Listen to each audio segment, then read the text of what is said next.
So today I'm meeting with Dr. Roman Rittweger, CEO and founder of Ottonova. Ottonova is known in our market as your pure-play digital health insurance provider for individual patients, self-employed, civil servant and employees. The company was founded in 2015 in Munich, Germany. Today, Ottonova has over 100 employees. The company has deployed what we call a marketplace or end-to-end platform that helps users register and access health insurance coverage for medical services. Ottonova is what we call a unicorn today. It has raised over $140 million in Series E. Some of its investors include names such as Early Bird Venture Capital and Seven Ventures. So let's welcome Dr. Roman Rittweger. Hello, Roman.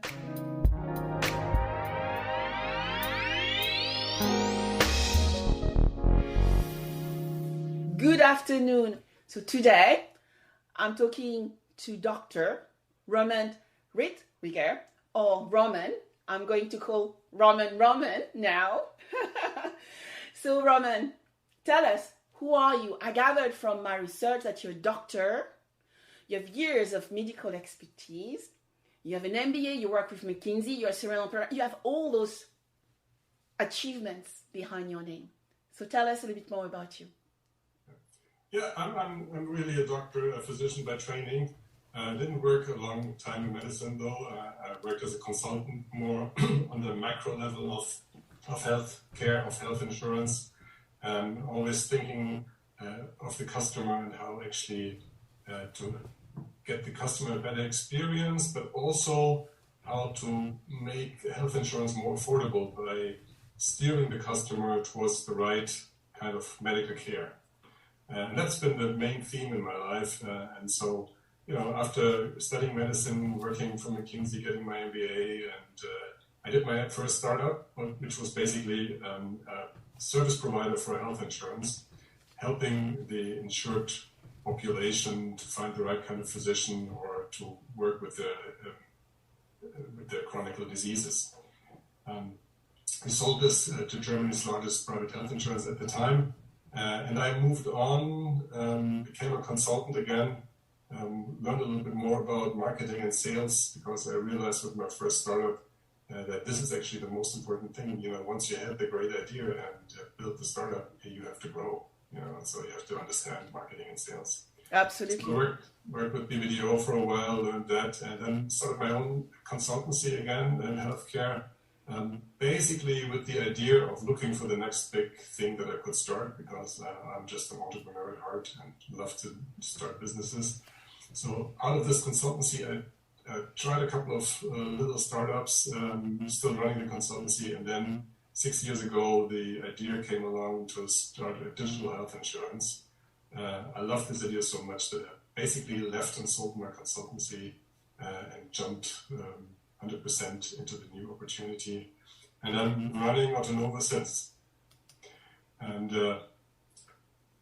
how did that happen? Basically, we got funding initially from HB Ventures in Germany, and we developed the idea together. And over the next 1.5 years after launching the company, we basically, in a very quick sprint, got the license in Germany for health insurance, which is no easy feat, as health insurance is actually one of the most complicated insurances to build. So people have been asking me, why would I want to do that? If you could just be a service provider for health insurance. But my logic always was, I already have been a service provider for health insurance, and I didn't enjoy it too much because you cannot steer the whole business. And I believe in the logic of Apple that you have to own the hardware and the software in order to have a perfect customer experience. And so I have to be able to design the tariff, be the customer's partner, make the sale at the beginning, and then manage the customer, get him to be really happy. And then in the end, I'm able to steer him also and save costs in the end. But for that, you need the whole package. It's really complicated, so I had to wait for 10 years and my consultancy until I could do this, until the time was right, and it is right now. And it's a small window of opportunity. In Germany, every 20 years, the regulator lets a new private health insurance enter the market. We have been this one now, and it's just been a bit of luck as well. I've been waiting for the right opportunity. Yes. I knew what to do. I knew what I wanted, but I had to wait for the right time. So fascinating. Waiting took me 10 years. Well, fascinating. What you are actually highlighting is that you waited for the right opportunity to build and shape Ottonova, and you actually applied the Apple framework or approach of owning the end-to-end value chain to serve your customer. So how long did it take you to build the platform, the health platform? You're presenting insurers, I assume hospitals, and as we said, self-employed, and a variety of customers and patients you are serving every day. Yeah, it has taken us from the start now almost 6 years, and it will take us another, I would say, almost 6 years until we are at the end of our journey, because there's so much you can do. So we started out with selling full health insurance in Germany, full stack health insurance, which is, for the non-Germans to understand, is basically you leave the national healthcare system and you're fully insured by yourself. Okay.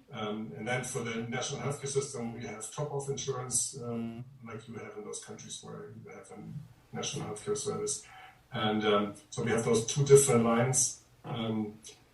We are now building as well life insurance, risk life insurance. We're going to launch that next year. And at the same time, we're also selling part of our software in a joint venture with a software provider to other health insurances. So it's a complicated, big picture.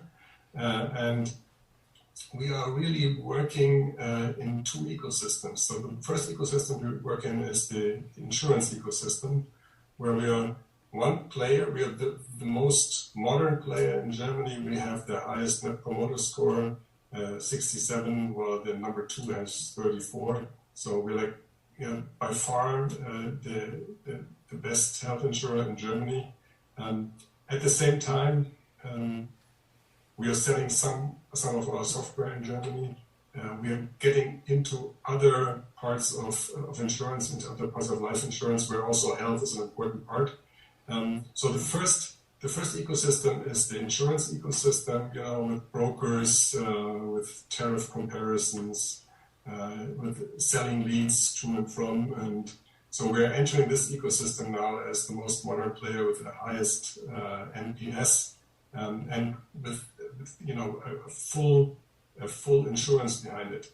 And in this ecosystem, for instance, this year we entered with white label corporations. So other digital brokers could, for instance, sell our tariffs, and they will be serviced by our people.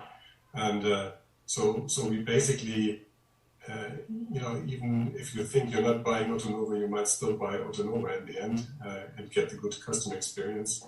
And so that's one ecosystem that we're working, and the other ecosystem that we're ending up in eventually is the healthcare ecosystem, where we are, as a health insurance, the paying layer, and we're also providing part of our app and our digital tools to other health insurers. And that way, if I look into the future, not today, but if I look into the future, so the next 6 years, if you want to bring diabetes apps into the market, one way will be through our ecosystem. So you are touching a variety of ecosystems. You are touching the healthcare ecosystem and the insurance ecosystem, combining them, working directly with providers, but also white labeling your offers so that you can actually access a wider market, and distribute your product and services and tariffs to a wider audience. How have you been able to define your customer target, actually, Roman? Have you had to iterate a lot to really nail who that customer is? Interestingly enough, finding the right customer was the only easy part. So we had some personas at the beginning. We had some really great people working on that. So we were really well prepared on that. And our real customers of today are very close to the personas that we identified and had created before in preparing the launch. Where we had to iterate where we had to change our structure was that we basically launched, I call it the Robin Hood mode. We launched our tariff without including brokers, without paying brokers, without paying comparison portals to be on their comparison portals. And we did find out that our customers were alienated by that. They said, why aren't you on the comparison portal? Why is my broker always telling me not to go to Ottonova? And so we realized that, yes, the direct channel is an important channel, but we also need to have tariffs with built-in commissions so that we can land with brokers, that we can work with other parties, that we can incentivize other sales channels. And to give you an example, once we launched on the largest comparison website in Germany with our new tariff that then also had commissions for the broker, because then, after all, the comparison portals are brokers, even though the public doesn't see them like that always. So when we launched there, our direct channel also exploded. So people, maybe you and I have the same experience. When we go traveling, we look on Expedia and then we see that British Airways has the best tariff, and then you go over the British Airways website. Much to the chagrin of the Expedia sales flow.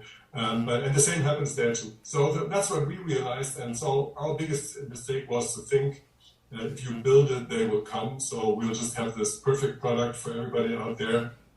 And, they will tell each other. And in real life, obviously, that's not like that. So that's the biggest change that we have been through.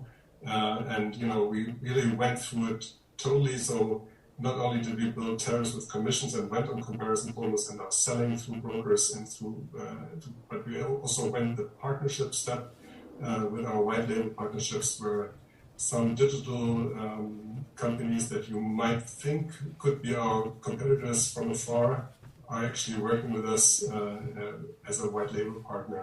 And that helps us a lot to grow because obviously there's a fixed cost base that we have, and growth is the most important thing. And as you know, insurance is an industry where things move slowly, and so that was the most important change, actually. Not the personas that we were thinking about. We're getting them pretty well, but actually understanding that you need to go via many different channels. Yes, and you probably also thought about one of the biggest problems which affect, I think, startups today, deciding whether you are going to go business to consumer, B2C, or business to business, B2B. I think when you look at our world, a lot of success can be achieved by combining ecosystem, as you have highlighted, and looking at the B2B2C approach to growth. That's exactly what happened with us. So starting out as B2C, ending up as a combination of B2C and B2B2C. Yeah. Partly because acquisition costs are so high in our industry. Yeah. So, Roman, when you look at disruption, and you already have talked about one major one, overlapping industries coming together, and so we cannot actually today work in silos. Health meets fitness, meets insurance, and disruption, I think, is coming to our industry in such a way because us as consumer, we don't see those lines anymore between products. We want to be served. We are push button generation, maybe. And so my question to you is, when you look at health and wellness, which is key to your proposition, where do you see the industry is going to go moving forward? What interesting overlapping convergence do you have noticed and you see coming through even more in the future? I already see that the lines are blurring. And if I look at Ottonova itself, on two fronts, there's already a lot of change. The first one is our HealthTech Club, which basically gives you bonus points to spend on, your Apple Watch or your fitness club or your meditation app, and so basically you get bonus points with us. Usually, actually, in our case, for doing market research, with us, because we want to understand where our customers are, where they're moving, what's important for them, and then we give this in exchange. So we don't give them money for it, but we say, because they're insured with us, we want them to stay healthy. We give them money that they can only spend on things that make them healthier. So that's the one dimension. The other dimension is that we are working with partners and starting to work with partners now who are, in the fitness field or even in the cosmetic dental field. We're actually thinking, can we put an insurance part into our product somewhere, And as we are, digital and very agile, for us, it's relatively easy to build that for them. Not 100% easy, not as easy as in other industries, but at least a lot easier than for a classical incumbent insurance. And so we're already starting to negotiate these cooperations there. So I think those two front lines are blurring. In the old world, you would say, no, this has nothing to do with health insurance. We will only pay for if you're sick, right? But these lines are blurring, and it's really about what is good for the consumer. So, Roman, is it fair to say that one part is about the customer engagement, so getting that customer engagement right, and then with HealthTech, I assume that you also had to embed some gamification in addition to the reward system to get people, get people involved in their health. But then you also mentioned adjacencies, right? The dental care, which means that you're embedding your offer or combining capabilities together to serve the customer. So we have bloodlines, then we have a unique customer engagement journey, which need to be entertaining and interesting to motivate people to do things. And then you have all the other additional services which also come into play in some embedded form. Am I right? Yes, you're right. And if you think about this in the future, it's obviously a very complicated landscape, and you have to focus as a company in order what you do at what point in time.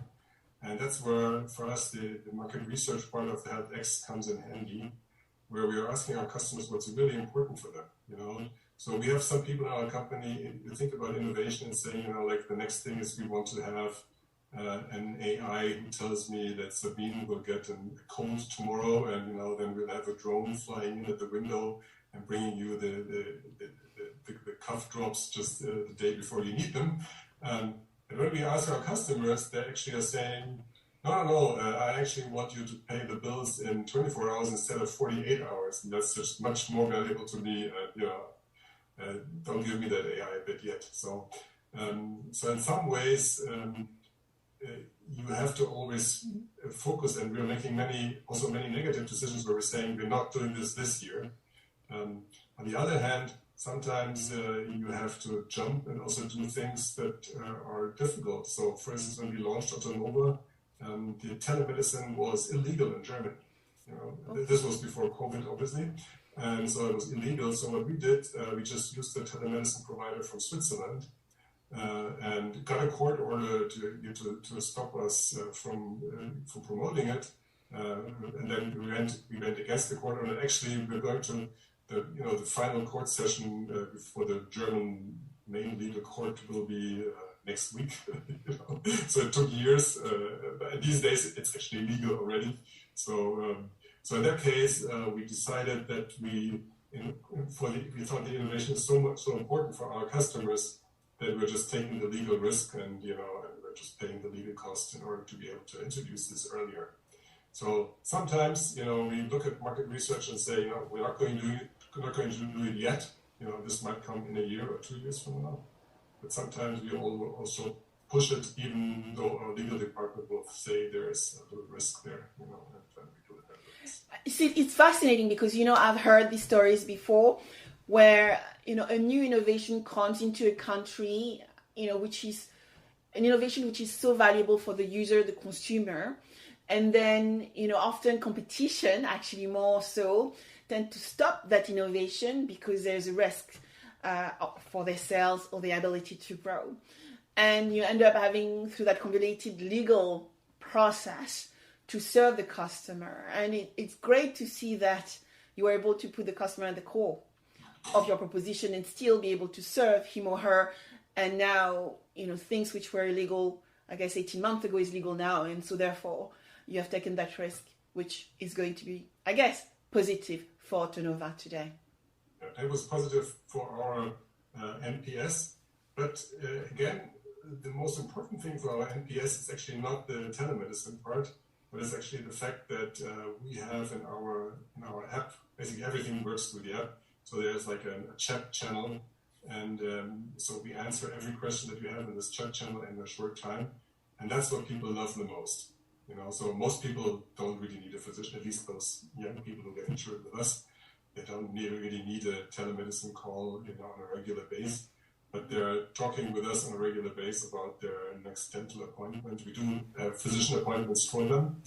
The idea is obviously it's great service, but my idea in the back of my mind is if I do your physician appointments for you for the next 20 years, if ever you need a new knee, a total knee replacement, because you're jogging too much, then we can steer you to the right hospital. So for us, the idea of steering the patient, we don't do this by telling them what they cannot do or that they have to call us first before they do something, but we do it via service, and so that's actually what is increasing, driving the NPS even more than the great story about telemedicine and, pushing it into Germany, even though it was illegal at the time. But the funny thing is that our direct chat and the service that we provide in the day-to-day is actually much more important for the NPS for our customers than the sexy telemedicine. Yeah.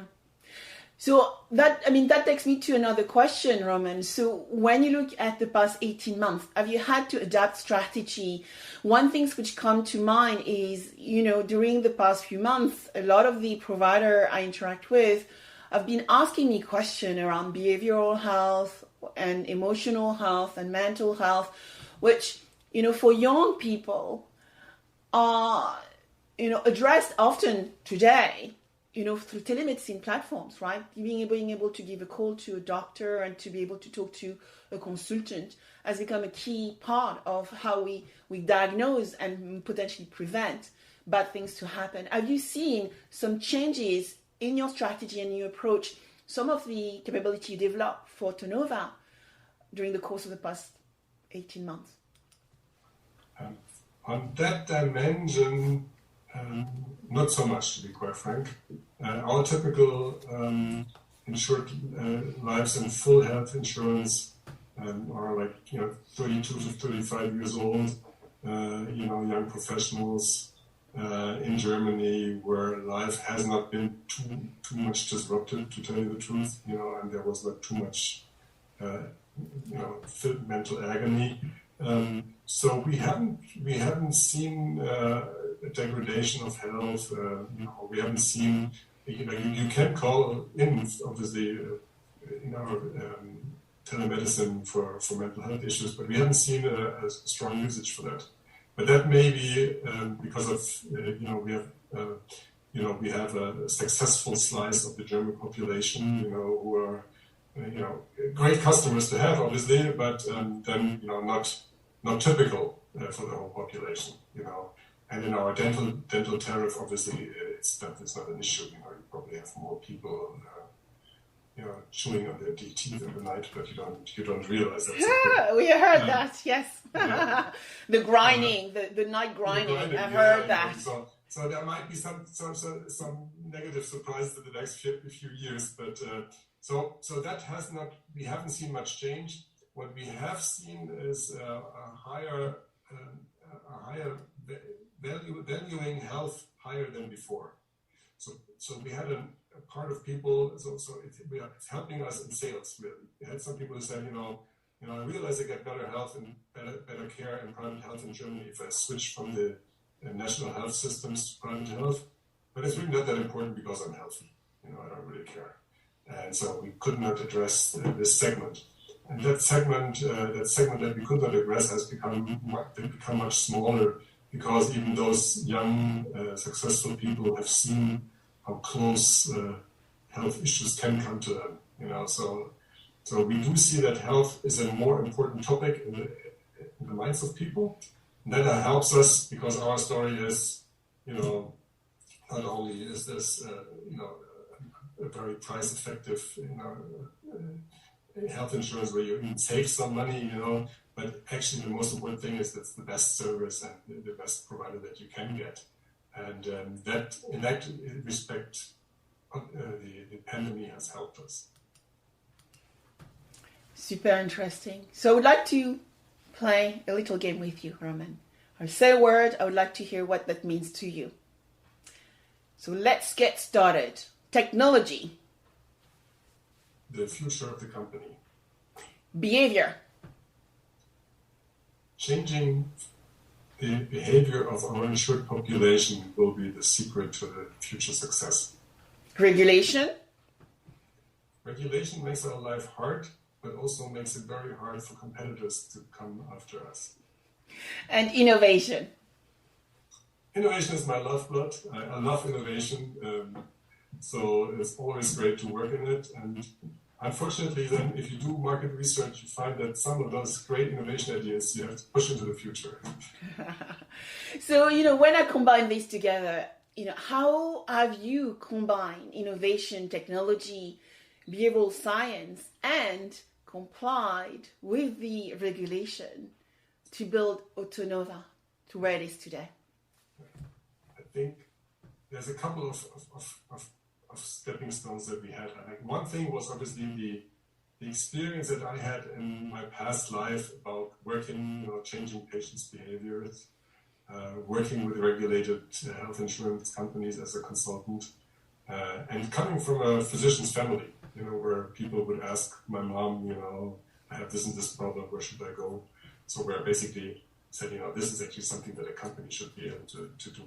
So I had this experience and I had the vision. And then I got people on board who were much better in every aspect than I was. But these were different people. So we had like a great actuary who understood all the tariffs in Germany. And we had a great customer engagement officer who she actually loved the customer and she fought for the customer. And she fought, for instance, then hard fights with the guy who did the tariffs, and I sometimes, I almost had tears in my office. And so we had, there are different positions that you have to fulfill or satisfy if you want to be a health insurance. And so we had the different people, working in the different, we had a chief risk officer who had worked with the regulator on the risk regulation. And so everybody brings in a new nuance, and then you have the head of sales, who's selling like crazy but doesn't want to, use some of the things that others want to use. So basically, in the end, you have this internal marketplace of people fighting for the different issues that you talked about. Mm-hmm. And in the beginning, the founder is kind of like the referee.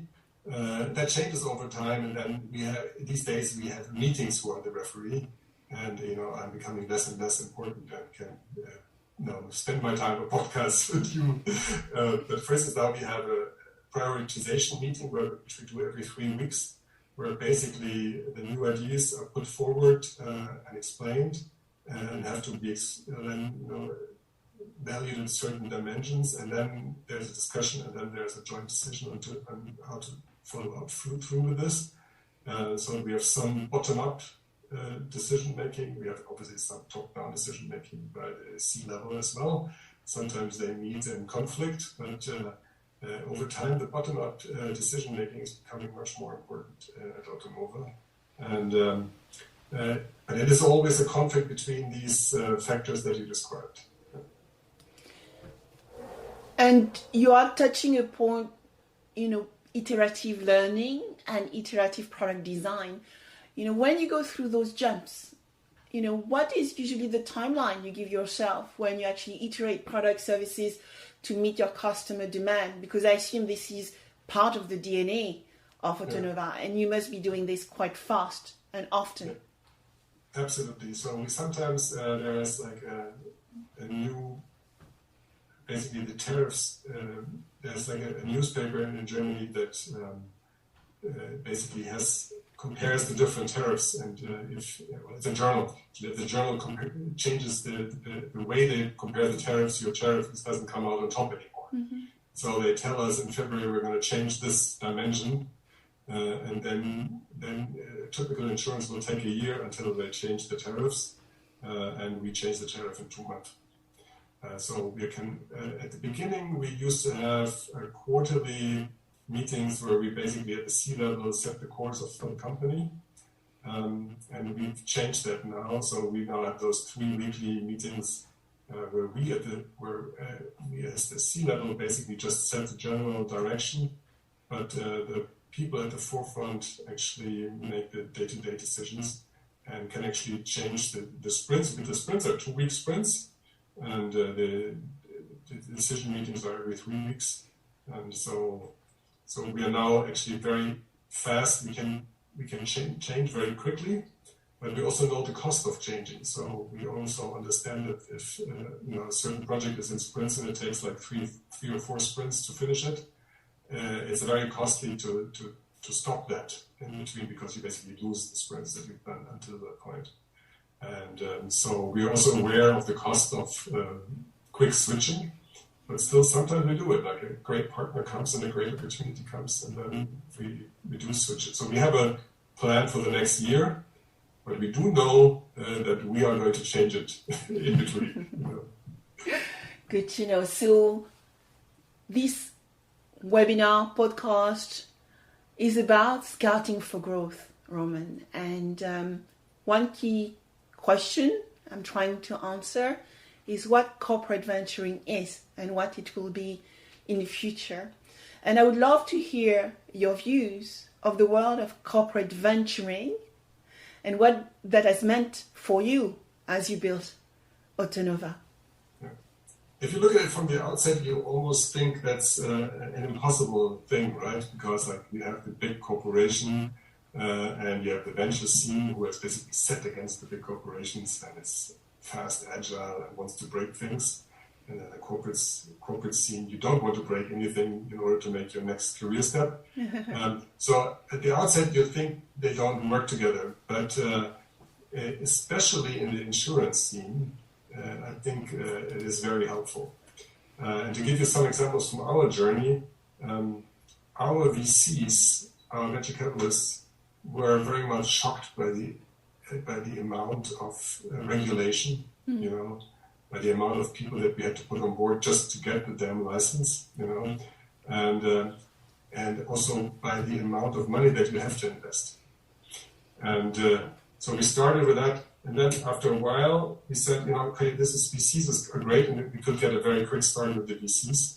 But if we really want to put a lot of financing into the company, we also have to go other ways. And so we basically did 2 other things. One thing is obviously very old and known in the insurance industry, financing via reinsurance.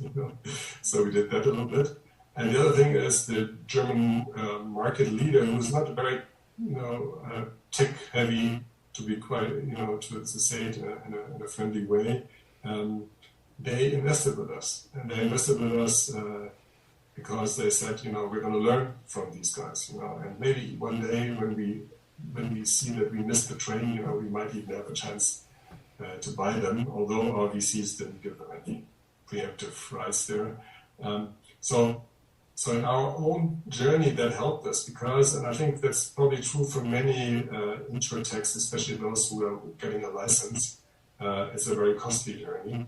And the typical VC doesn't understand it so well, So I sometimes joke with my VCs and said, we're not, of cookingrecipes.com, we have much deeper business system. So the corporate VCs and corporate venture capitalists that we sometimes talk to totally understand that, so you don't have to explain that to them. For them, maybe the venture perspective sometimes it's a bit more complicated, but so especially in an industry like insurance, I think corporate venturing will always be there. The other way around, that the corporate venturing also understands and helps, internal ventures to grow. Haven't seen that too much with our corporate investor, to be quite frank. So they are still very successful in their olden ways of, getting civil servants to sign up via handwritten lists. And it's working. I'm not saying it's a bad idea. It's working, and they're successful. The C-level knows that the business won't be like that in 20 years, but it will be like that maybe in 1 or 2 years. So so there is no change, no pressure for change. So I think the harder thing for corporate venturing is to nurture internal projects.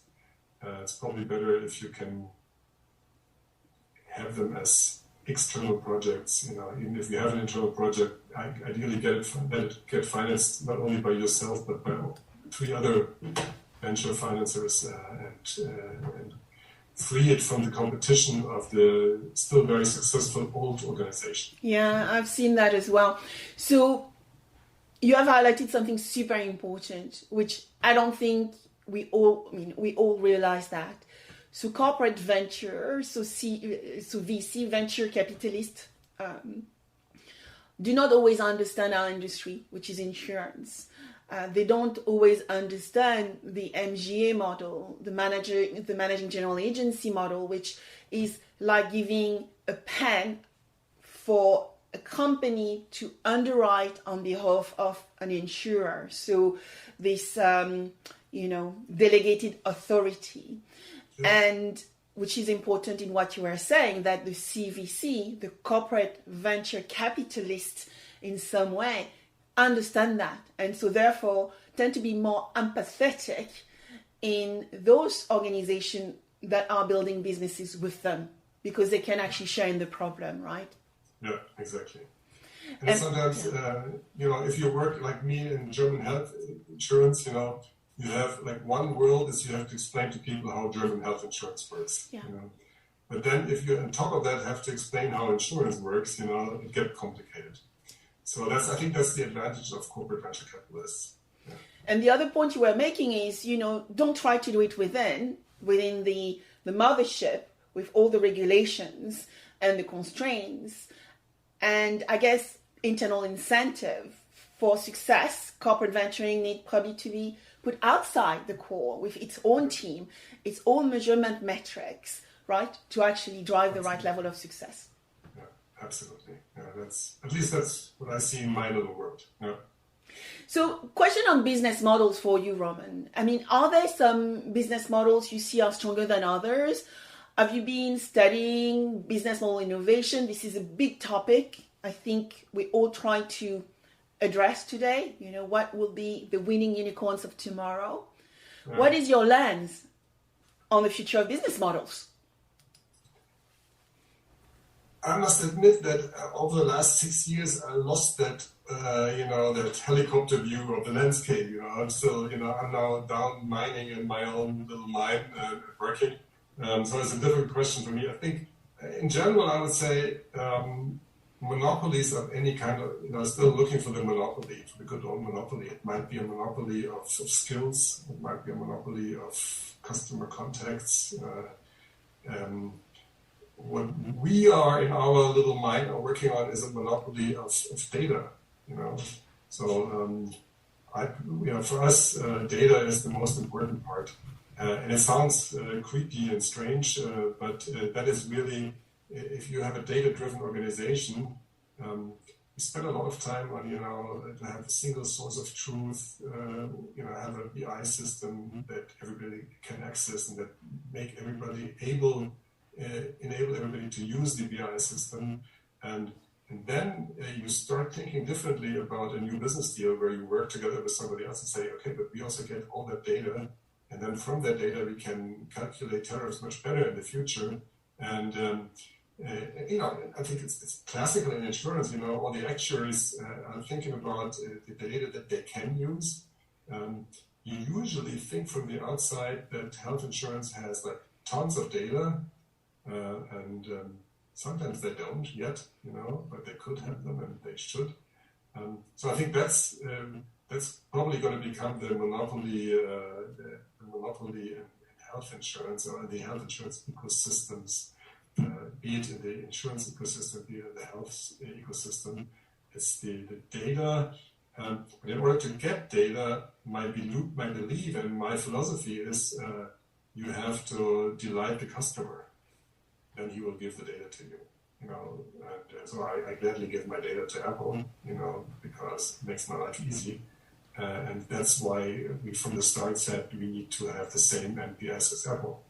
And then we will get the data. That's why we help our insured people, to get physician appointments, which is a cost factor really. But we get lots of data for that. We realize much earlier than other insurers when they fall ill, and when they have an issue. So that's the other dimension that I see. So the first dimension is like good old monopoly, and with a specific view on data. The other dimension I see is partnerships and cooperation. So it's like the networking, where do you put yourself in the ecosystem? And you don't have to own the ecosystem. You don't have to be the Amazon, the all-encompassing tyrant. I think it's okay. Like in Germany, we think about the automotive industry a lot. If you're like Bosch, who basically delivers all the headlights to all the cars, whoever is there, and that idea is something that is counterintuitive. I think we still think, one brand against the other brand. We never think about the ingredient brands that are in there. And, that's one of the thinking in Ottonova where I say, if some other, bit more slower, older health insurance, but still with lots of old insured population can use a dumbed down version of our app, gladly, and then we'll get that data as well. And so I think this ecosystem thinking, where you don't, where it's not I lose, you win, or you win, I lose, so where it's basically win-win corporations that you do with each other, and that's the things that we're looking at, But then I do lack the helicopter view, I must admit. So that's probably a question that I would give back to you then. Yes, monopolies. I love your metaphor around monopolies. Monopoly of data, monopoly of maybe ecosystem, monopoly of customer distribution. It's a great way of looking at it. I also love the fact that you have dived into a big change, I guess, for a lot of us, is looking at ecosystem and realizing you can be one of many, and the one of many becomes a key part of the way we differentiate now in the future, actually. So two interesting comments that I think we need to pay far more attention to. Which takes me to maybe some lesson learned. So, often I'm asked, Sabine, what big tech is doing and how it's going to affect us. And we know that big tech, Google, Amazon, Apple, are doing a lot in health and wellness, and we don't know yet about insurance, but, they have been recruiting actuaries and insurance people to learn more about industries. Have those guys impacted you? And what can you learn, or have you learned from them to design your own proposition? Yeah, first of all, I'm not afraid of big tech. In healthcare, we have seen that big tech all tried to tackle the electronic health record. Yeah. And they've all failed. And it took them a couple of years. And in the tech world, in the healthcare world, we know how complicated healthcare is, and so I'm not afraid of them. I do think they will have an increasing role, and of the players, I think we copy Apple, or we are basically looking at the Apple model. If you think about customer engagement and NPS, we are working with some affiliates of Amazon, obviously, AWS, and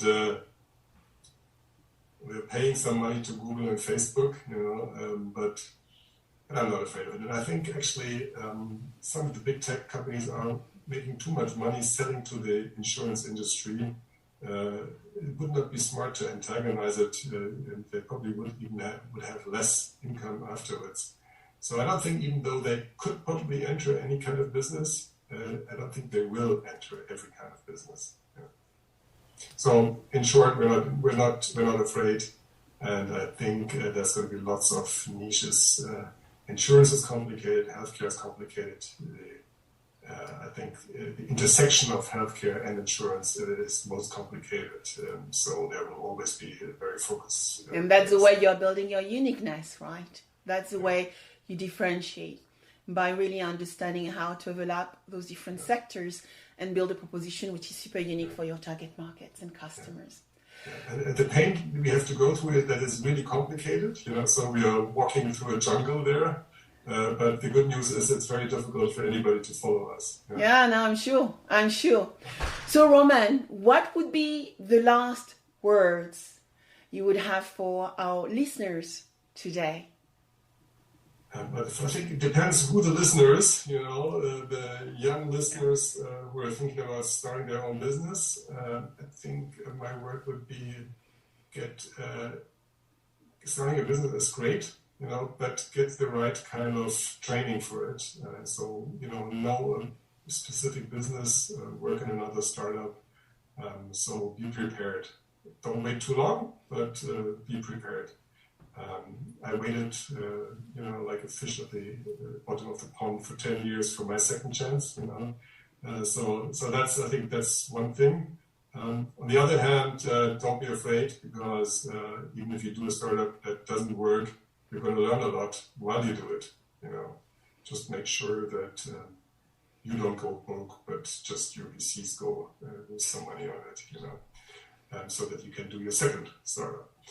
To those in corporate functions, my point would be make a decision. Whether you're in the business of milking the cow and working in the great business that is working right now, that is working well, and then don't worry too much about the startups, and just, milk the cow and make sure that next year's sales are great. Yeah. Or make the decision that you go for the future, where 10 years afterwards, everything will be. But then also make sure that your surroundings understand that you won't be measured by today's markers, that you don't have to deliver next year's sales targets, but that you could also get some time, and better make sure from the outset that you get that liberty, otherwise it's not going to work. Yeah, no, absolutely. A lot of wise word for the young entrepreneurs and the mature entrepreneurs around how they can learn from your experience to build the business of the future and learn from the experts as well. Thank you very much, Roman, for your time and your expertise today. So much to impact, but I'm sure a lot of lesson learned for the listeners and the audience we are trying to educate with this podcast. Thank you. Thanks, Sabine. It was very, very interesting and motivating even for myself to think about all these questions again. Thank you. Thank you so much.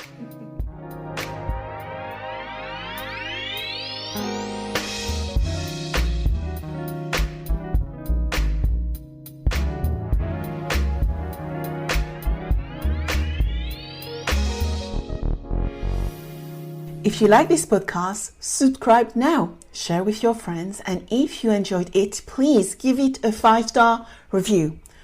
Also, if you want to cover any specific subject with me, contact me on Instagram under Sabine VdL Officials or LinkedIn under Sabine VdL. Thank you.